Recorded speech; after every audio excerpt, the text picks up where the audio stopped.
How's everyone doing? We are 9 and 4 more, where we talk Jaguars football and other news around the National Football League. And today we have a different video. It's not really a mock draft, but we are going to talk about the up and coming draft next week, as well as a few NFL rule changes. And right before the video ends, we will also talk some Jaguar news. But I do want to get into the rule changes, Brandon. The first one that stands out is the jersey number changes. So quarterbacks, kickers, and punters can now still wear 1 through 19. That did not change.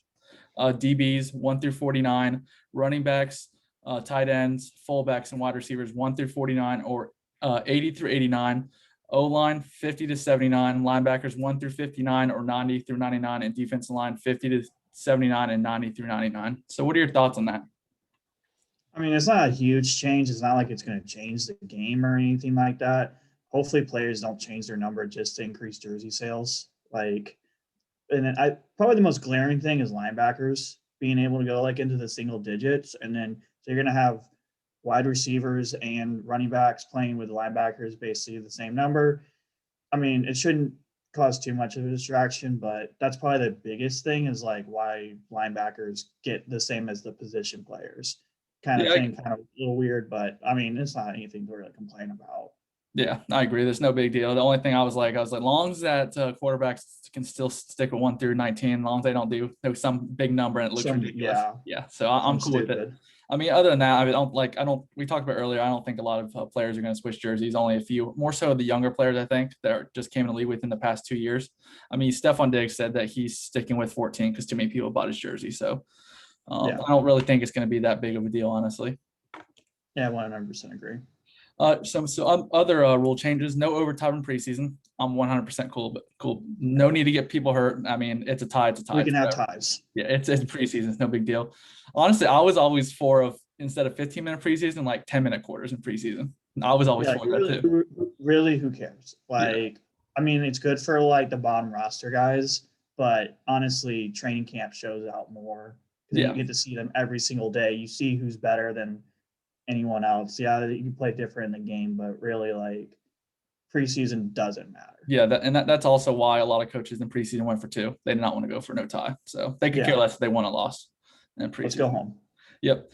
And then also a rule change I really like is they added a loss of downs for a second forward pass behind the line of scrimmage. So I definitely like that. I think that's definitely it's going to be, I could really impact the game, just that one small rule change. We could possibly see one game end because of that, this year. That's usually how that happens. They put in a new rule. We saw where the pass interference could get challenged and stuff like that. This rule change will pop up and probably will cost one team a game, win or loss, is my bet. Yeah. So we'll see how that goes. And then also on-field officials now can get basically information from the department, where all the other referees sit, basically kind of the box. And I'm kind of thinking you guys never did that before. You're just now starting that. That's kind of ridiculous that you're just now waiting to start that now. I will say I used to referee in high school and a little bit in college for soccer and different sports. It's when you're on the field, especially when you get some of those probably top guys, and this was just high school level for me. I'm sure NFL guys, they want to make that call. They don't want anyone to tell them how to do their job. And so I'm not surprised that they haven't done any of this. They're very proud people of no, this is what I'm calling. I'm sticking to this. I don't care what anybody else says. Yeah, they don't want to be wrong. They want to be the ones in charge. But I'm glad they put that in though. That way, maybe they can get a better viewing and also the correct call. If it comes to especially challenges, because it seems like challenges they don't really overturn that much. So hopefully this will help. Yeah, I hope so. Because some of them are just plain obvious, and you see it not go through, and you're I don't know what he was seeing. You see it every year. Yep. And then another change was the max numbers of players in a setup zone. So basically, I believe this is for onside kicks. You used to for the receiving team, you used to be able to have 10 or 11 on one side, and now you can only have 7 or 8 now potentially. So they're trying to make it where you can get a better chance to recover the onside kick. I mean, that kind of helps out too, because it kind of went one-sided when you weren't allowed to run up on kickoffs anymore. So the onside was almost impossible with them starting off on it, going from 0 to 60 instead of they were already getting a running start. So this maybe kind of evens out that onside kick, because it's almost impossible now since there's no running up to the kick. Yeah. One of the rule changes that got denied it was either by the Ravens or Eagles that proposed it was the 4th and 15 for instead of an onside kick, you try a 4th and 15. So that Mhm. got denied. I thought that was honestly going to pass, but I guess they all the other owners thought that was an easy way to get the ball back. Yeah, I think we would have way too many games that would be changed because of that, and that doesn't seem right. Like imagine like like a fluke play happens, team scores, and then all of a sudden they only had to get 15 yards, and then another play after that, and then they just scored 14 points in 30 seconds. Like, I'm not saying that could happen. I'm not saying that definitely would happen at some point if it was in there. Maybe not Yeah. this year, but that would have happened. And like it would, the other team would have been like, "This is so stupid. Yeah. Like, who made this rule? We won 90% of the game, but because they won the last 30 seconds and had 3 good plays, they win the game." Like, Yep. And I believe that's all the rule changes that passed. I feel like I'm missing one, but I don't know. If I am, I'm still going to post a picture of all the rule changes on the screen so you guys can take a look at it right here. But so now let's go ahead and talk about the NFL draft. This isn't really going to be a mock draft, but just what are some teams that you think could be trading out of their spot or potentially moving up? I think I'm looking at like the draft right over here in my other screen, and for me, the Falcons are probably the premier pick to trade out. I don't think they're taking a quarterback. They got a new head coach. I think they're fine with Matt Ryan for 3 more years with Julio and Calvin Ridley.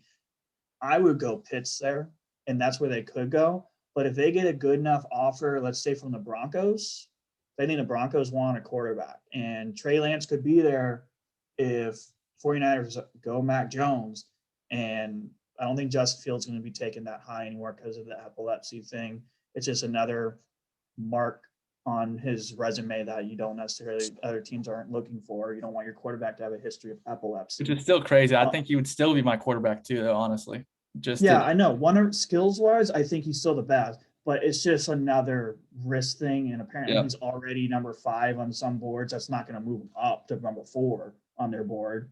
So I think maybe Trey Lance would then go for the Broncos. And so that's probably the most obvious pick. Another pick could trade out is maybe the Panthers with the Yeah. Patriots now because they got their quarterback. They got Sam Darnold. They only lost, I think they lost like 7 or 8 games by 1 score last year. Yeah. It wasn't a lot. If Sam Darnold's their pick, they can get more picks from a trade up from the Patriots, maybe Washington, and they could get a good defensive player still late in this draft.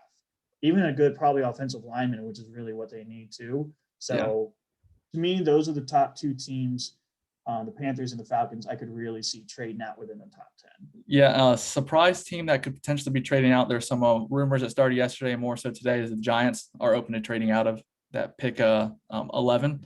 And I mean, that defense is already good. So, I mean, if you can trade out of that, it's more likely you're going to be all the good offensive players are probably going to be gone, except for maybe who is it, Smith? Actually, did you see that when his weight came in, he was like 166 or whatever. And people were saying he could be falling Yeah.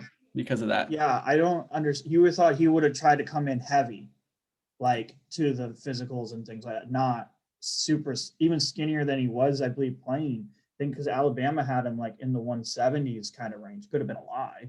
Maybe Yeah. he did put on weight. Maybe he was really like 150 at Bama. Who knows? But that's a red But flag like, for some teams right now.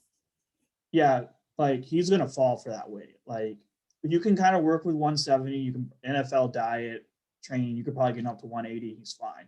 Going up from someone to go 160 to 180 to 20 pounds and not lose speed, that's going to be tough for him. And I could see him falling for sure. Especially, I'm pretty sure Tyreek Hill is obviously under 6 foot, and I believe Tyreek Hill is more than 160, and Smith is over 6'4", or at least over 6 foot, like 6'1" or something like that, and he's only like 160. That's kind of insane.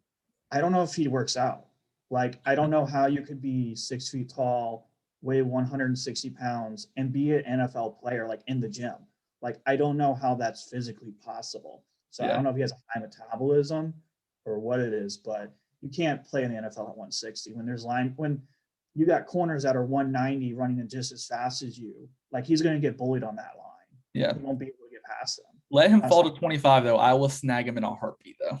Oh yeah, he's not falling. Yeah, he's not. But if he did though, I would. The farthest he will fall is probably like 15, like Yeah. for some reason, or 16 to the Cardinal. because the Cardinals are rumored as one of the trade up teams that they may come up for one of those wide receivers. Yep. From what I I agree 100%. So a few teams I think could be trading up, to either draft a quarterback or some other player. You obviously brought up the Patriots. I think Patriots have very good chance to trade up, whether that's to get Justin Fields, Trey Lance, Mac Jones, whatever that that quarterback is. So that's definitely a real possibility. The Broncos, like you said as well, potentially to trade up to get their quarterback, and also the a surprise team I would say is maybe Washington if they want to trade up, if they don't believe in Ryan Fitzpatrick, if they want to get their quarterback. Yeah, I don't think there's going to be that too many teams trading up this year. We kind of talked about it off camera and kind of before everything of like, this is probably not like everybody's favorite class if you're a GM because of COVID and everything like that. I think I saw some that the players that are eligible for this draft is like half of what it usually is because so many players didn't come out and COVID and just all the different mess that it is. So your sample size is also cut in half. Yeah. It's probably more for the later picks, but I wouldn't be surprised if we have a lot of trading down for next year's picks. Yeah, I could definitely see that kind of situations. I mean, this draft, not a lot of depth. I mean, obviously, I think quarterback is one of the best with depth. Obviously, you have Lawrence, you have Zach Wilson, you have Mac Jones, Trey Lance, Justin Fields. 5 quarterbacks can go first round. Probably are going to go first round. So, I mean, I don't remember last time that's ever happened. It's been a while. But the two you other might have 6. Yeah, I mean, you never know with the Bucks and all really that. like that guy from Stanford. You might have 6. But and I was like, I was doing a bunch of research and watching other videos and listen to a bunch of podcasts, and they're right. There's 2 besides quarterback. There's 2 position groups that are. I mean, the depth is insane. Offensive tackle, you can get a starting offensive tackle probably 3rd or 4th round this year, which is actually insane. And then safety, you can get a starting safety probably 5th round. I mean, it's those 2 positions I think are just stacked with depth. Yeah, and then probably one of the weakest in this draft is probably the outside receivers. Like if there's a lot to begin with. Like obviously you have Chase Smith, you have Bateman, and like some of those guys. There is a ton of slot receivers in this draft. Like every time I do a mock draft, I look at it. Whenever it's in the late rounds, it's just and nickel guys, nickel and slot. There are just so many guys in between the 3rd and the 6th round that it's just they're all the same players. They're all 5'9", 180 pounds, slot or nickel. Like the exact same, like everything. So that's probably the deepest. But outside receivers, there's not that many. There's not many receivers over 6'4" that are going to push for an outside corner to play. Like that's probably one of the slimmest pickings of this draft. I think the slimmest pick, and I think a lot of people agree with this, is the least amount of depth is defensive tackle. I mean, Christian Barmore is the only guy that's probably going to go first round. And guess what? He's sliding up draft board because of that fact. Teams know that he is the only good defensive tackle more likely in this draft. So he's been now mocked between picks like 11 through 19. I know you don't want to hear this, but one of the Eagles, like I guess reporter says that it was like a rumor saying that the Eagles were doing some interviews with Christian Barmore as well. No, they've actually been targeting him. I've been seeing that in the Eagles feeds and things like that. Apparently, one of the Eagles guys really likes Barmore. I don't know if it's like I don't know what kind of smoke screen that is. They're not picking him at 12. But if maybe they'll trade. You're going to get pissed. I know you will. Trade out and then pick Barmore later. I mean, I wouldn't necessarily mind him, Cox, Graham, and Barnett with Hargraves also in there. Like their defensive line has always been one of the best in the league, in my opinion. It would be even better. But his biggest issue is he can't play against the run. He just wants to get the quarterback every single play, and then the running back just runs right by him instead of sitting there and taking the block and then filling the hole. That's his biggest issue. And it's a pretty big issue because he showed consistently he didn't do that, but he can get to the quarterback. So it's kind of like, does he only play 3rd down then? And if you're only getting a guy who only plays 3rd down, are you really going to you're going to pick him at 12? If the Eagles are going to pick, you might as well get more picks for next year or later in the 2nd and 3rd round. Just go ahead and trade back to like 15 or 16 and something like that and get more picks. I have seen, and I think I did one today for the Eagles where I traded down and they got picks for next year. And man, they would have like 6 picks in the first 2 rounds. It does seem like like the if Eagles everything are. works out. It does seem like the Eagles, they're not throwing the towel this year. They want to see what they have in Hurts, but it seems like they're more so just prepared for next year. This is kind of like the Yeah, big rebuilding year. It's kind of like similar to the Jaguars. I think that I know you're an Eagles fan a little bit, Eagles and Jags fan, but I do think the Eagles, I think best case for them is winning 6 games as of right now. yeah, especially in the divisions, that's going to be really tough with Yeah. Dak being healthy and the Cowboys. They have their issues on defense, but still, they have one of the best wide receiver trios in the NFL. So Ezekiel Elliott, Giants defense is going to be really good. If they get, my opinion, if like Waddle falls to them at 11, with Waddle, Galladay, Shepard, and Slayton and Ingram and Barkley, like with that defense, I don't care Daniel Jones, anybody, I could be out there and probably be successful. And Washington's got to just terrible in a good way defense. Yeah, and their Like, offense is still good in Washington too. I mean, you got McLaurin, they you got some got fast Gibson. guys. Yeah, so So yeah, I 100% agree. I kind of feel like the Eagles are gonna mail it in this year. Of like, let's just get some developmental guys, see who's going to be who, see if Hurts is legit or not before because they haven't even committed to him. They said just yesterday that the quarterback room is open. yeah. Now, I seen probably off topic because now we're talking about other teams, which is all good. You know, it's draft season, but that the Eagles and Lions were projected the not the worst record overall, but the worst record in the NFC. Is that something you could see though? I don't think the Eagles will be the worst in the NFC. I think there are probably going to be worse teams in the NFC. That's just how it usually plays out. Because honestly, I like Hurts. Hurts did actually really well last year when Carson Wentz struggled with the exact same players. So I think you could put a system around him, and I think he could actually do really well. And I actually they're actually going to be healthy. They were one of the most, besides the 49ers, they were easily the most injured team in the NFL. Their offensive line set a record for the amount of different different players that's Yeah, played on their offensive line. It set an NFL record. That's how many people were injured on their offensive line. It was ridiculous. And then wide receivers, Travis Fulgham, practice squad, became the number one wide receiver almost overnight because of all the injuries. So I think you play that into account. Like the 49ers are not going to be pick number 3 next year. Like yeah. that's not going to happen. They're there because of injuries and trades and things like that. But so I feel like that. But I think there are other teams that personally, one in my watch, I think is going to be, in my opinion, terrible is the Minnesota Vikings. I can see it. Like I don't have any trust in them to do anything great this year. Overall, though, I think we both can agree. I'm not going to get into Deshaun Watson, where everything's going with him, but if he does not play, I think we both agree that the Houston Texans will be picking number 1 next year if Deshaun Watson play. Yeah, there's no question about it. I think almost even with Deshaun Watson, it's still just they're a mediocre team. Like literally, they signed so many players this offseason, but they were all like role player guys. There was not like one giant name. They're all like, oh, I've heard of him. Oh, he's been in the league for 7 years, but it's not like oh my God, wow, they got him. Like they lost all their guys that they had. All right, so now let's go ahead and talk about some Jaguars football. So Urban Meyer and Trent Baalke had a press conference the other day. A few things that stood out is that Urban Meyer still talks about speed, and he said every year in the draft they are going to be drafting speed. You know, and that's something that the Jaguars want. So now, I think pick 25 is a very good chance it can be a wide receiver. But I mean, when you're looking at pick 25, I mean, Jaguars can't go wrong with anything. They can go offensive line, defensive line, wide receiver. I know Pat Freiermuth, it might be, a little too early to pick 25, but if you love him that much at 25, you can go tight end, you can go corner, you can go safety. I mean, even the linebacker, Zach Collins, he got mocked the Jaguars today in one of the mock drafts. I mean, Jaguars can honestly, they can draft any position. I hope we don't draft a linebacker.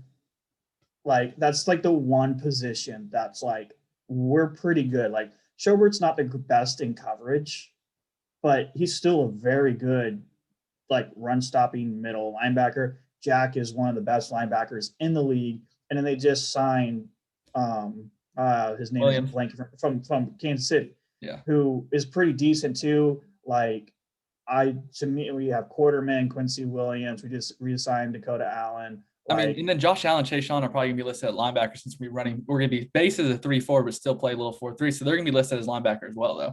Yeah. So it's like, I'm like, the one position we're good on is linebacker. Any other position, I could see us drafting. Yes. And I think I saw an article today where Urban said, you get into trouble when you start drafting position needs and not who's just the best guy on the board. Yeah.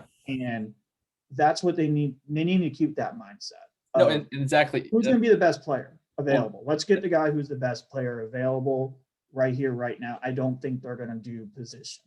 Yeah, no, exactly. That's exactly right. Urban Meyer actually said, that's one thing I've been learning each and every day, especially from Trent Baalke and other guys in the NFL and other guys on the Jaguars staff, is that Urban Meyer originally, he wanted need, but he realizes you need to draft the best player available.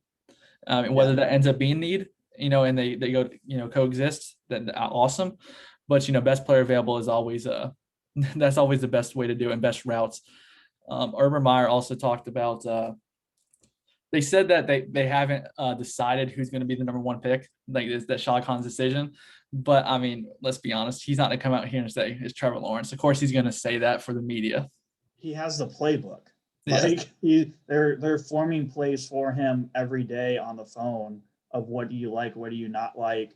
Here's some changes. Do you like this? Like, it's Trevor Lawrence. There's no ifs, ands, or buts about it. So I'm surprised they haven't just come out and said, because the Colts did that with Andrew Luck. Yeah. They just came out and said, like, we're picking Andrew Luck. Like, I don't remember, it was a few years ago and we were younger back then. So I don't remember exactly, but I remember it was not like a few days before the draft. It was like, I would say like a week or two out of the draft. They were like, we've already paid him. Yeah, and I seen some Jags fan. I forgot, I'm not gonna call him out anyways, but he said, then how come they've interviewed all these other quarterbacks? And I'm like, well, I mean, what if something happens? Like you need a backup plan draft night. Like what if something happens and knock on wood, something happened to Trevor Lawrence, then they need to know who their other quarterback's gonna be. You got to do your due diligence, and also at the same time, you're going to be facing these quarterbacks possibly. Exactly. So get as much information as you can of how they play, what they like, what they don't like. Try to get inside information. So that way, if they do come up, they're like, hey, we interviewed this guy extensively, went to all of his pro days. He has a problem throwing when he's running to the left. So let's blitz the crap out of him on his right side. Yeah. Like, you got to build in that study, because at the end of the day, these guys are also going to be your opponents probably. Yeah. And it's never, you always want to kick the bucket. You never just want to just zone in tunnel vision one guy just because everybody says it's the guy. You want to do your work. And if the work shows it's Lawrence, then go with Lawrence. Like, if it's not Lawrence, you would really have to explain why it's not him. And you pick Zach Wilson or Justin Fields over him, but it's Lawrence. Like, put money on it that it's Lawrence. No, yeah, 100%. It's 100% Lawrence. And I didn't mean to say fan. I meant a media guy. I forgot what media guy. It wasn't like a big time media guy. I forgot who it was, but probably I just trying to get his name out there, just saying ridiculous things. Yeah, and it's just like, I mean, you're like you said, they're gonna look over every quarterback. It's just how it is.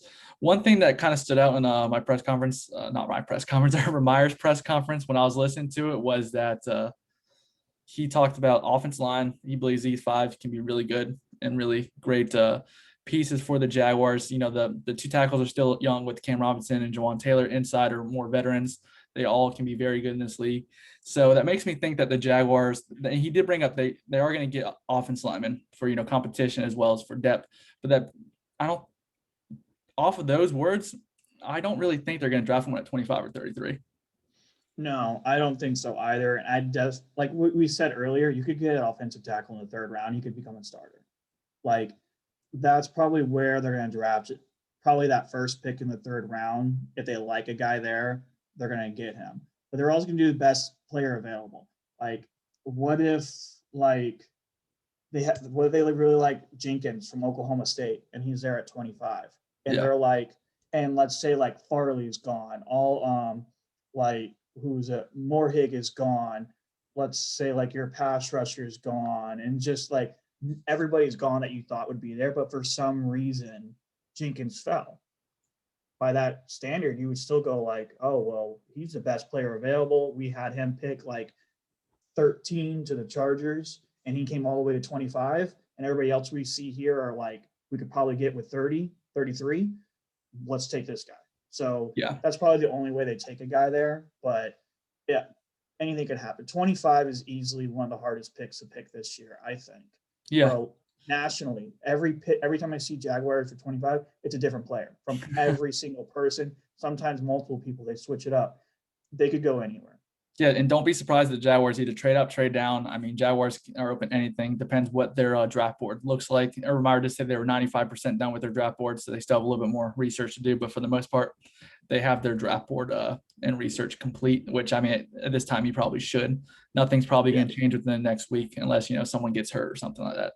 Man, we've had a lot of surprises happen draft day though. Like Laremy Tunsil's little weird incident. I'm pretty sure there was like something else like a day or two before the draft that popped up on some big player a few years ago. So you never know. But if the Jaguars, all the players that they want are gone at 25, then go ahead and trade back and get more picks, either second round or something for next year. I mean, just go ahead and do that. But if you see someone at like 20 or 21 and you want to give up a second round pick or a third round pick to move up there to get your guy, then go do it. Yeah, do it. This is the year to move. In my opinion, this is the year for the Jag. They didn't trade at all last year. They had 11, 12 picks last year. They took every single pick. Yeah. And I think that's stupid because obviously half of those guys may not even make the roster this year.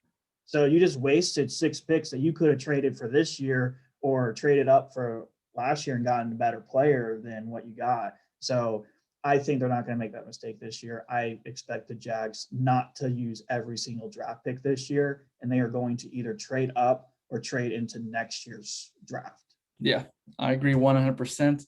But other than that, thanks for watching, everyone. Please hit that like button as well as subscribe and leave your comments below of your thoughts about the rule changes, as well as any potential trades on draft day, whether teams are trading up or trading out, as well as if you're a Jaguar fan out there, your thoughts on Trent Baalke and Urban Meyer's press conference. But other than that, thanks for watching and go Jags.